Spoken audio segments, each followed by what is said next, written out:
All right, so let's dive into these Baltimore row houses. You know those gorgeous brick ones with all the wrought iron? Mm, They're like super popular in other cities, right? yeah, But here in Baltimore, we're seeing a ton of them just abandoned right.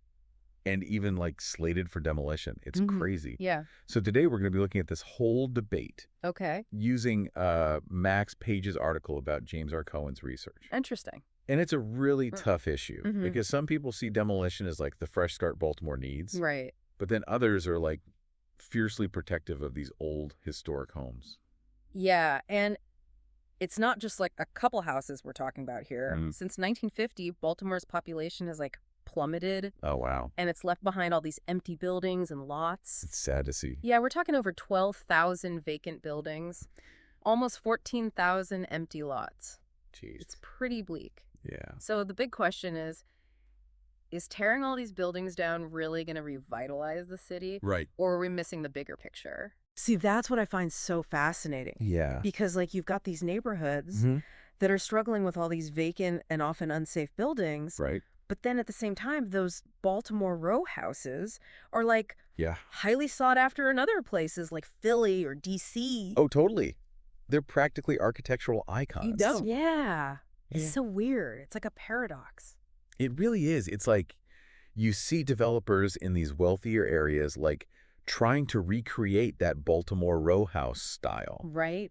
while Baltimore itself is just demolishing them. It's wild. It makes you think about like what's really going on here, you know? Yeah. Like does urban planning just favor the people with more resources Yeah. and then leave the less affluent communities with demolition as the only option? Okay, so let's talk about that demolition strategy. Okay. I get why it seems appealing at first. Yeah. Get rid of all the eyesores, maybe reduce some crime, clear the way for new development. Sure. But Page isn't really convinced that it's that simple. He brings up some pretty compelling arguments against it. Like what? Well, for one, he argues that demolition often leads to a bunch of unintended consequences. Interesting. Yeah, Well- I know. Like, okay, you might tear down a dangerous building, Mm-hmm. but then what happens to that empty space? Right. A lot of times it just becomes another vacant lot Oh, yeah. that attracts illegal dumping Yeah. or even becomes like a haven for illegal activities. Oh, wow. So it's like you solve one problem and then another pops up, Exactly. and sometimes an even worse one. Yeah, it's like a domino effect. Yeah, I see what you mean. And Page even shares a specific story about this happening. Oh, really? Yeah, where they demolished these supposedly dangerous row houses. Okay. But then the vacant lots that were left behind actually became bigger problems than the original buildings. Wow, that's crazy. I know. And it all ties back to this idea of physical determinism, Okay. which is like this belief that changing the physical environment Mm-hmm. is automatically going to change people's behavior. Oh. And this concept has been a major force in urban planning for like over a century. Really? But Page suggests that it might be a little too simplistic. Okay. I think we need to break down this physical determinism thing a bit more. Yeah, for sure. Like, help me understand this concept better I and think- why Page thinks it's kind of a flawed way of thinking. Well, think about Jacob Riis Okay. and his work on those New York City tenements. Right. He really believed that the terrible sanitation and the cramped living conditions Yeah. were directly contributing to crime and moral decline. Oh, so the idea was if you fix the buildings, you fix the people. Exactly. Okay, so this idea has been around for a while then. Yeah. But what's wrong with that line of thinking? Right. I mean, doesn't our environment influence our behavior to some extent? Of course, our surroundings can definitely have an impact. Yeah. But the problem with physical determinism is that it can become a dangerous oversimplification. How so? Well, Page argues that when we focus solely on demolition as the solution, we risk overlooking all those complex social and economic factors Right. that are actually contributing to urban decay. So it's like we're treating a symptom Yeah. without addressing the underlying disease. Exactly. It's like putting a fresh coat of paint on a crumbling foundation. Ah, I see what you mean. Right. It might look better on the surface, but the problems are still there underneath. Totally. And that's where Page's perspective gets really interesting. Okay. He acknowledges that demolition can seem like a quick fix, Yeah. but he's challenging us to think beyond just tearing things down. So then, if demolition isn't the answer, what about historical preservation? Right. Surely protecting those architectural gems is a good thing. Well, preservation is definitely a complex issue, Mm-hmm. and Page gets into both the good and the bad sides of it. Okay. So while there's undeniable value in preserving Baltimore's architectural heritage, Yeah. Page also highlights some key challenges. Like what? Well, for instance, getting that historic district status, Right. which can open the door to tax incentives and funding for restoration. Yeah. That process is often super costly and time-consuming. Oh, wow. And I imagine that community groups in these struggling neighborhoods, Yeah. they often just don't have the resources to navigate all that red tape. Yeah, that's one of the points that Paige brings up. Yeah. And plus, even when a neighborhood does manage to get that historic status, Yeah. the benefits tend to go mostly to the individual property owners. Oh, really? Yeah, not necessarily to the whole community. So it's not a guaranteed win for everyone in the area. Right, it's not a cure-all. Okay. So it's not a perfect solution then. No, really. Is there some kind of middle ground Maybe. between demolishing everything Yeah. and these really expensive and sometimes exclusive preservation efforts? Page presents an interesting alternative. What's that? He calls it mothballing. Mothballing. Yeah, it's kind of like hitting the pause button on a historic building Okay. instead of immediately demolishing it. Yeah. Or doing a complete renovation. Yeah. You just stabilize the structure, Okay. protect it from further decay, Right. and essentially just wait for future investment and a potential turnaround in the neighborhood. Oh, so you're not tearing it down, Right. but you're not committing to this massive renovation project either. Exactly. It's like you're preserving the potential of the building Yeah, without needing a ton of money up front. exactly. That's a really cool idea. It is, but of course mothballing comes with its own set of challenges. Of course. It takes careful planning Right. and realistic expectations about how long it might take for the neighborhood to revitalize. Yeah. And you have to do ongoing maintenance to prevent further deterioration. Makes sense. But it could be a really good option in some cases. Yeah. It offers a way to preserve those historic buildings Mhm. while giving the community time to figure out the best way to use them in the future. Okay. That makes a lot of sense. Let's zoom back out to the bigger picture for a second. It seems like a lot of the urban revitalization plans that we hear about these days, Mm-hmm. they rely really heavily on market forces. Right. Like the idea is that if you attract new residents and businesses, Yeah. then investment will just naturally follow. If you build it, they will come. Exactly. Yeah. But Page seems a little skeptical about that whole approach. He is, and for good reason, I think. Yeah. I mean, the market-driven approach can work well in certain contexts, Right. but it often falls short in areas that are lacking those basic economic opportunities. Yeah. You can build all the fancy condos and trendy shops you want, Mm-hmm. but if people can't find jobs or afford basic necessities, Yeah. they're probably not going to stay. It's like building a beautiful stage set, Mm-hmm. but forgetting to actually write the play. Uh-huh. I love that. It might look appealing, Yeah, but it's missing that substance to keep people engaged. that's a great analogy. And to drive his point home, Page uses this personal anecdote. Oh, really? Yeah. He talks about his in-laws in Philadelphia Okay. who have actually seen property values decline in their neighborhood, Wow. while at the same time, professionals are struggling to afford housing in the newly revitalized areas. Interesting. It really highlights that disconnect, Yeah. between those market-driven solutions and the reality on the ground for a lot of long-term residents. It seems like this approach often creates winners and losers Yeah, and potentially makes those inequalities even worse instead of actually bridging the gap. that's a really important point. If we're truly committed to revitalization, Yeah. we need to go beyond just attracting investment Right. and actually focus on creating opportunities that benefit everybody in the community. I completely agree. So if demolition isn't the answer, Mm-hmm. and relying solely on market forces has its limitations, Right.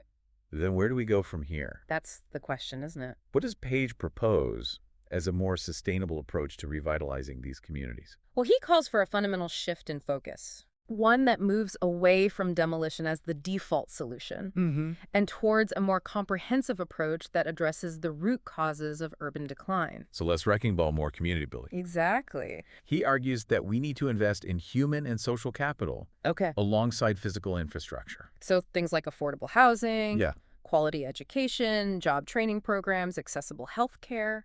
All of that. Yeah. It's about creating opportunities for residents to actually build better lives, Great. not just prettier neighborhoods. Empowering people, not just displacing them. Exactly. That makes a lot of sense.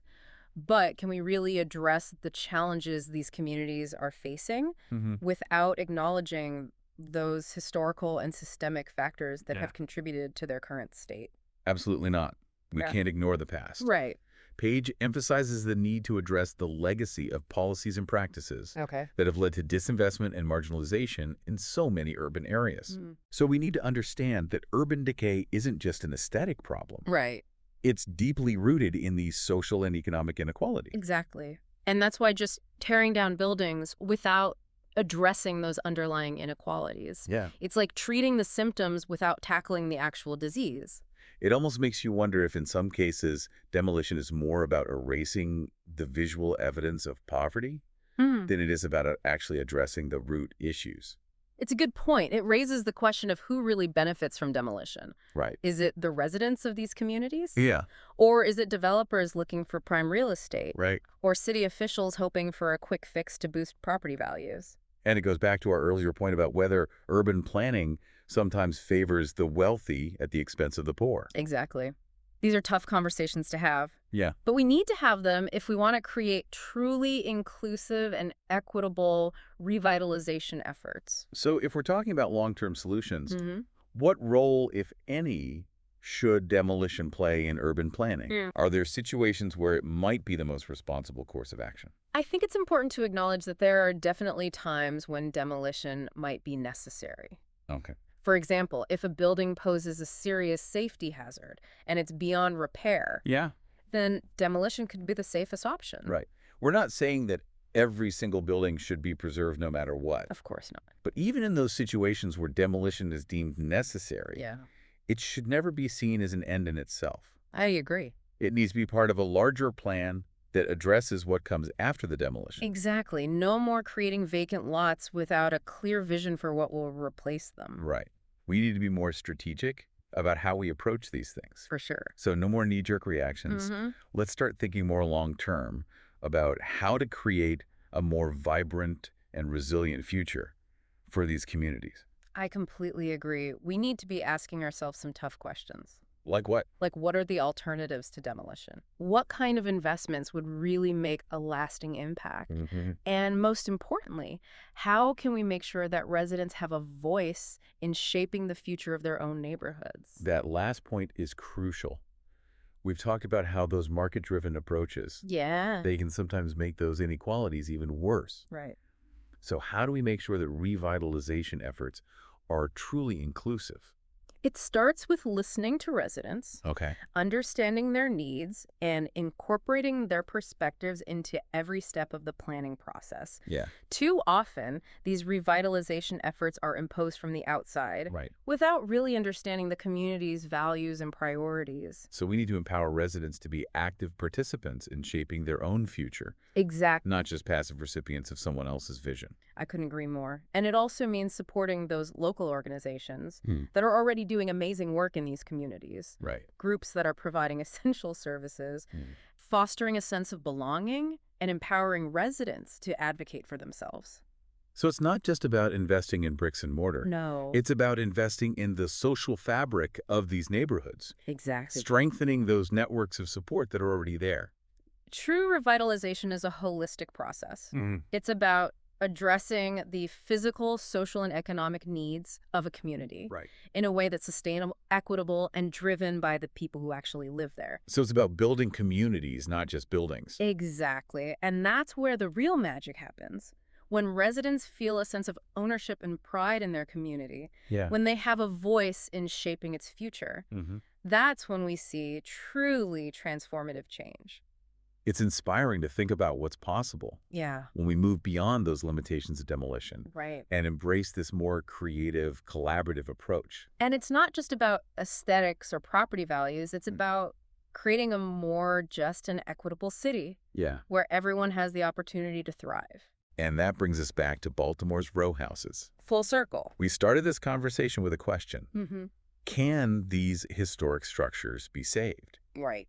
Can they become symbols of hope instead of decline? I believe they can. Yeah. But it's going to take a commitment from all of us. Okay. Residents, policymakers, community organizations, investors. Yeah.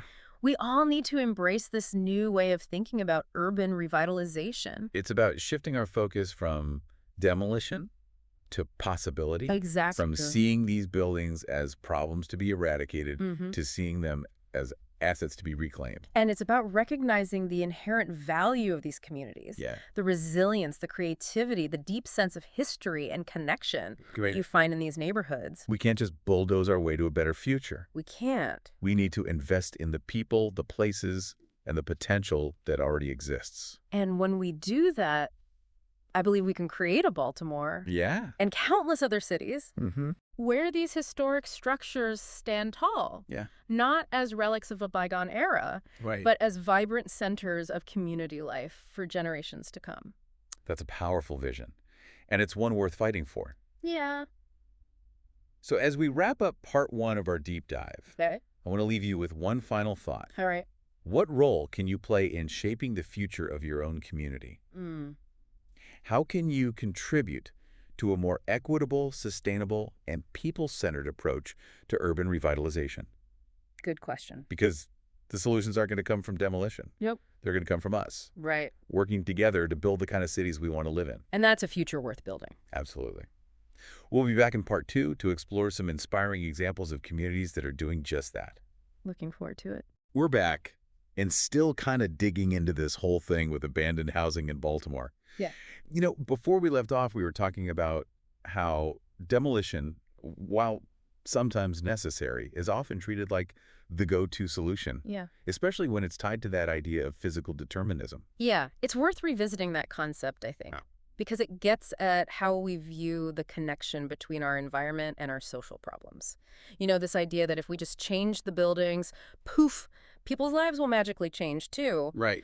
It's tempting, isn't it? Yeah. Like we have this control that we can just engineer our way out of all these messy problems. It's like we're trying to oversimplify things, Yeah, looking for that quick fix instead of really dealing with those deeper systemic issues. exactly. It's like we think if we just knock down all these rundown buildings, poverty, crime, blight, all that will vanish with the rubble. Poof. But it's rarely that simple, is it? No. It reminds me of something I've noticed in my own neighborhood. Oh, yeah. Yeah. We've had a few vacant lots for years now. Yeah. And despite all the efforts to clean them up, they always seem to attract dumping and other not-so-great activities. Huh. It's like the empty space itself becomes a magnet for the problems we're trying to get rid of. That's a really good illustration of how physical determinism can miss the mark. Right. Our social and economic problems are way more complicated than just whether there's a building there or not. Yeah. You can't just demolish your way to a better society. Exactly. Demolition might deal with a symptom, but it rarely gets at the underlying cause. Okay. So if we're moving away from demolition as the main solution, then what are the options? Right. We touched on investing in people and social programs. Yeah. But what does that actually look like, in real life? Well, it starts with shifting our priorities. Instead of funneling all our resources into demolition, we need to invest in things that directly improve people's lives. Like what specifically? Affordable housing is huge. Of course, access to good education, job training, healthcare, things like that. So giving people the tools they need to succeed, not just making the neighborhood look nicer. Exactly. It's about empowering people, not just moving them around. And it feels like we have to acknowledge the historical context too, right? Absolutely. Like all the systemic factors that have led to these communities being neglected. Yeah. We can't just talk about revitalization without addressing things like redlining, Yeah. discriminatory lending practices, all those decades of neglect. It's a good reminder that urban decay isn't just a visual thing. It's not. It reflects these deeper inequalities that have been baked into our cities for generations. And we need to confront those inequalities head on if we want to see real, lasting change. So are we saying that demolition should never even be considered?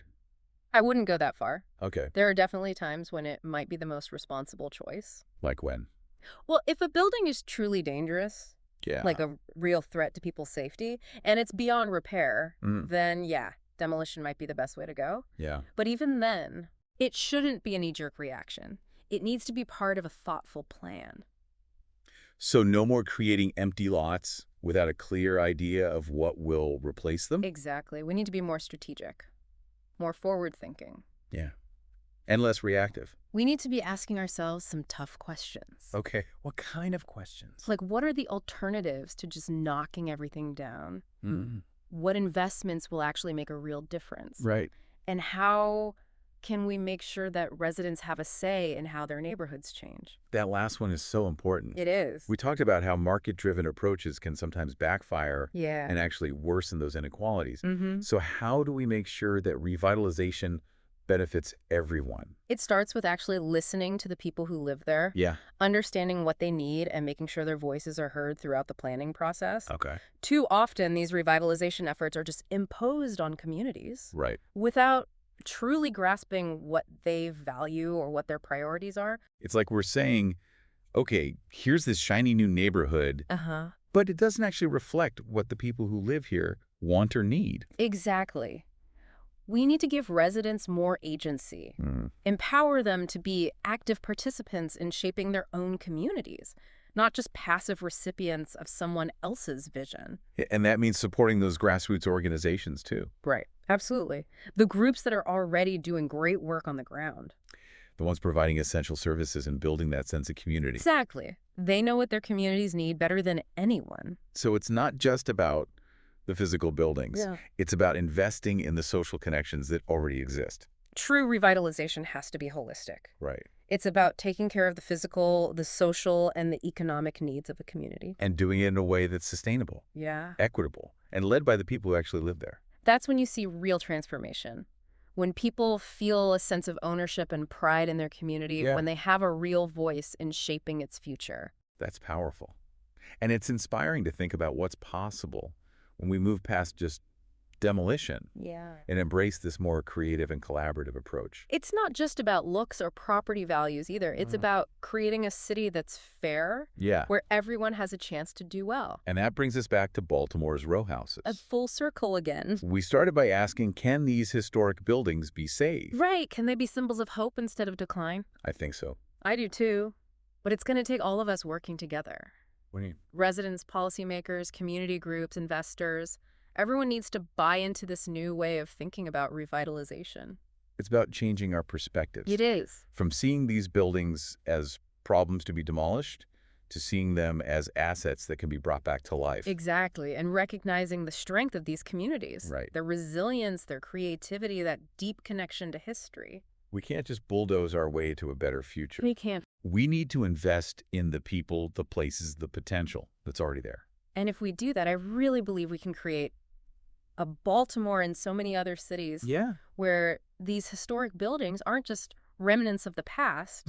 They become vibrant hubs of community life for years to come. It's an amazing vision, It is. and I think it's one worth fighting for. Yeah. So before we move on, I want to leave you with this. Okay. What can you do to shape the future of your own community?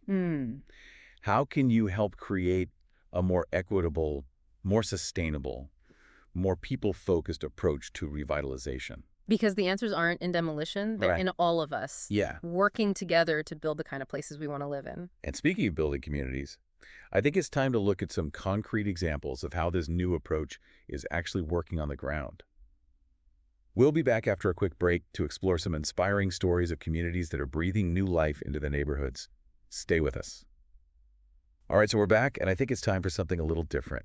We spent a good chunk of time, dissecting the problems with the traditional ways of approaching urban revitalization.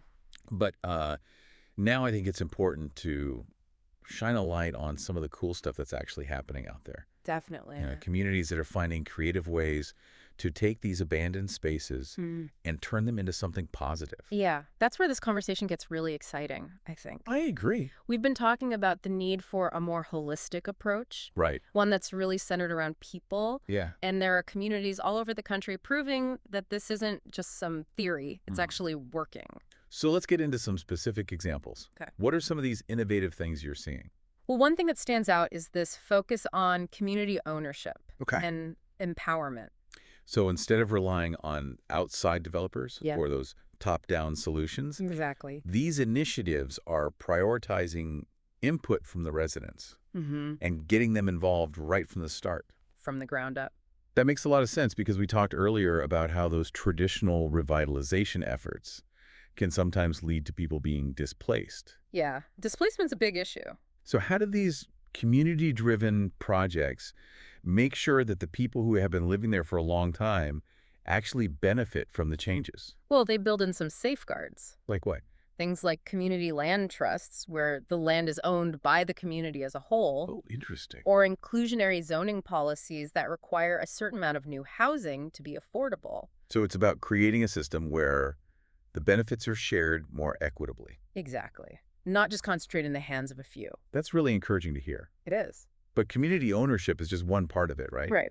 What are some of the other creative ways these projects are transforming these spaces? Oh, we're seeing all sorts of cool stuff. Like what? Urban farms, community gardens, Okay. artist studios, maker spaces, you name it. That's awesome. The key is to be creative, to really see the potential in these vacant buildings and lots and figure out how to use them in a way that benefits the community. You know, it reminds me of this project I read about in Detroit. Oh, yeah. Yeah, they took this old abandoned school building Okay. and transformed it into a community center. Wow. It had a health clinic, a library, even a rooftop greenhouse. That's incredible. It's amazing how these spaces can be repurposed to meet so many different needs at once. It is. And that's what's so exciting about this shift towards a more holistic approach, Yeah. It's not just about affordable housing or bringing in new businesses. Right. It's about creating this vibrant environment where people can live, work, learn, and connect with each other. So it's about building communities, not just buildings. Exactly. And that's where the real magic lies. Yeah. When people feel that sense of ownership